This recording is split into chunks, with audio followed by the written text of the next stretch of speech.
හරි මේ හදන්න යන්නේ රසම රස කෑමක්. ඉස්සෙල්ලම අපි මේකෙදී ගාගත්ත පොල් ටිකක් හොඳට බැද ගන්නවා. මෙන්න මේ වගේ තද දුඹුරු පාට වෙන්න. කළු පාට වෙන්න අපි බැද ගන්නවා. ඊට පස්සේ හාල් ටිකකුත් මේ විදිහටම බැද ගන්නවා. මේකට සුදු කැකුළු හාල් ටිකක් ගන්න. බැද ගන්න පහසුයි ඒක. ඒ විදිහට මෙන්න මේ පාට එන්න බැද ගන්න. ඊට පස්සේ අපි මේ දෙකම අඹර ගන්නවා. හොඳට ඔයාලට පුළුවන් මිරිස් ගලක් නැත්තම් මේක අඹර ගන්න පුළුවන් බ්ලෙන්ඩරේට දාලා. වතුර දාන්න අවශ්‍යතාවයකුත් නැහැ. ඕන නම් වතුර චුට්ටක් දාගන්න. නැත්තම් සාමාන්‍ය විදිහට අඹර ගන්න පුළුවන් අර බ්ලෙන්ඩර් එකේ තියෙන පොඩි කප් එකට දාලා. ඉතින් මේ විදිහට මේක මෙන්න මේ වගේ පදමට ආවට පස්සේ මේක අපි ගුලියක් විදිහට එකතු කරගෙන ඔන්න පැත්තකින් අයින් කර ගන්නවා. ඒක තමයි අපි ඉස්සෙල්ලම හදාගන්නේ. ඔන්න ඊට පස්සේ මේ හදන්න යන්නේ මොකද්ද කියලා බලාගෙන ඉන්නකෝ. මේ තියෙන්නේ කැකිරි. ඉතින් කැකිරි වල අපි මේ හදන්න යන්නේ කැකිරි පොලොස් ඇඹුල වගේ ඇඹුලක් හදන්න යන්නේ. මේක මාරම රසයි. ඉතින් අපි ඉස්සෙල්ලම කැකිරි ගෙඩිය තිත්තේ යවාගෙන තමයි කැකිරි ගෙඩිය කපන්න පටන් ගන්න. ඉතින් මේක හදනකොට අපි කැකිරි වල මේ තියෙන්නේ මේ තැඹිලි පාටට වගේ වෙච්ච හොඳටම පැහුණේවා. හොඳටම පැහිච්ච කැකිරි අර ඉදුණු ගෙඩි වගේ තියෙන්නේ. අන්න ඒ වගේ කැකිරි තමයි තෝරගන්න ඕනේ. මොකද ලා පාටට තියෙනවා ගත්තොත් එහෙම ඉක්මනින් දිය වෙන්න බලනවා. ඉතින් මේක ගොඩක් වෙලා අපි උයන නිසා ලිපේ තියෙන නිසා පොඩ්ඩක් හයියට තියෙන්න ඕන නිසා මේක මේ විදිහට මේ පාට වෙච්ච ඒ වගේම තෝරලා ගන්න. ඉතින් අපි මේකෙදි කැකිරි ගෙඩි දෙකක් අරගෙන තියෙනවා. ඒකට හරියන විදිහට තමයි මේ ප්‍රමාණයන් අපි ගන්නෙ. ඊට පස්සේ අපි මිරිස් ටිකක් බැද ගන්නවා. ඉතින් ඔයාලට අවශ්‍ය ප්‍රමාණයට මිරිස් සැර ඔයගොල්ලෝ කන විදිය කොහොමද කියලා බලලා ඒක එකතු කරගන්න. මිරිස් ඇඳි දෙක තුනක් අපි එකතු කරනවා මේකෙදි. හැබැයි ඔයාලා ගන්න ප්‍රමාණයත් එක්ක මේක වෙනස් කරගන්න. ඊට පස්සේ අපි මේකට එකතු කරගන්නවා තුන පහ. අපි බැදපු තුන පහ ටිකක් ගත්තේ ඒ නිසා තමයි මැදදී මේකට එකතු කරන්නේ. නැත්නම් අමු තුන පහ ගන්නවා නම් මිරිසුයි දෙකම එකට දාලා බැද ගන්න.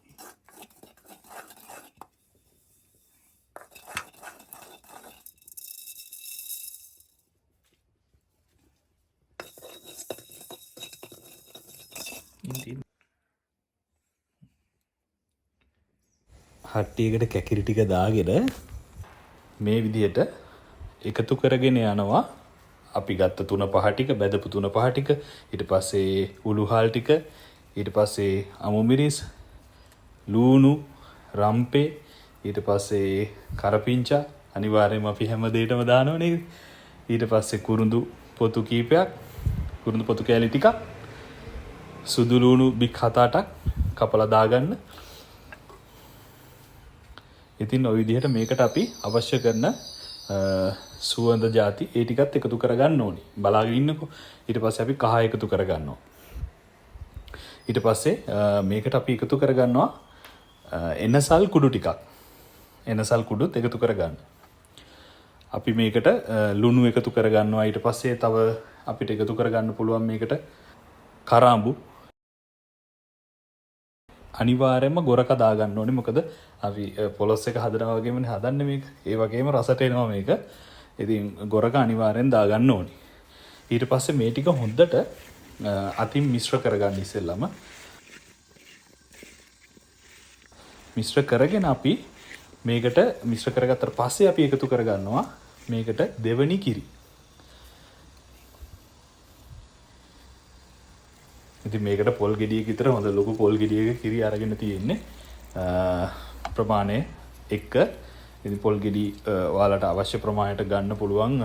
ටිකක් මේකට හොඳ කිරි එක වැඩිපුර තියෙන්න ඕනේ. එතකොට තමයි රස තියෙන්නේ. මේ ලොකු පොල් ගෙඩියක කිරි අරගෙන තියෙන්නේ සම්පූර්ණයෙන්ම දිය කිරින් තමයි අපි මේක ලිපේ තියන්නේ. ඊට පස්සේ ගම්මිරිස් කුඩු ටිකකුත් අනිවාර්යයෙන්ම එකතු කරගන්න.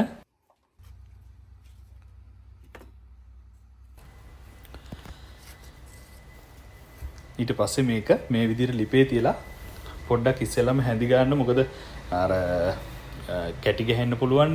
ඒ නිසා පොඩ්ඩක් ඉස්සෙල්ලාම මේක ටිකක් හැඳි ගාලා ඉස්සෙල්ලාම මේක ඇරලා තියලා තමයි පොඩ්ඩක් ඉදෙන්න අරින්න. ඊට පස්සේ ටිකක් හැඳි ගාලා ඊට පස්සේ තමයි අපි මේක වහලා තියන්නේ හොඳට තැම්බෙන්න.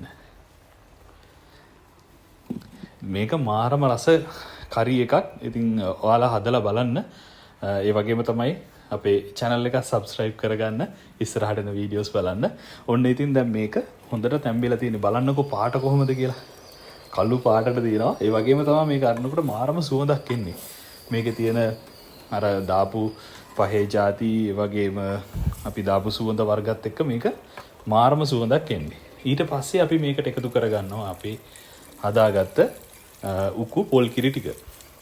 ඒ කියන්නේ පළවෙනි කිරි ටික එකතු කරගන්නවා. ඒත් එක්කම අපි ඉස්සෙල්ලා අර හදාගත්තනේ මේ අඹරගෙන ගුලියක් හදාගත්තේ අපි බැදපු පොළුයි හාලුයි. අන්න ඒකත් අපිට මේ කිරි එකටම මිශ්‍ර කරලා දාන්න පුළුවන්. අපි ඒක වෙනම කිරි ටිකකට මිශ්‍ර කරලා තිබුණේ. ඒ නිසා ඒක අපි ඊට පස්සේ එකතු කරගත්තා මේ විදියට. ඔයාලට පුළුවන් අර මේ පළවෙනි කිරි දානකොට ඒකට එකතු කරගන්න. ඒ කියන්නේ අන්තිමේටම තමයි එකතු කරගන්නේ. ඔයාලා අර හොඳටම කරි එක ඉදුණා. ඒ කියන්නේ කැකිරි ටික හොඳට ඉදුණාට පස්සේ අපි කිරි එකතු කරගන්න ඕනේ. ඒ වෙලාවේ තමයි මේක එකතු කරන්න ඕනේ. ඉතින් මේකත් එකතු කරාට පස්සේ හොඳින් හැඳි ගන්න ඕනේ. ඒ වගේම තමයි බලන්නකෝ දැන් එන මේකේ තියෙන පාට කොහොමද කියලා. මේ වෙලාවේදී ඔයාලට මදි කියලා හිතනවා නම් ආපහු ලුණු එකතු කරගන්න පුළුවන්.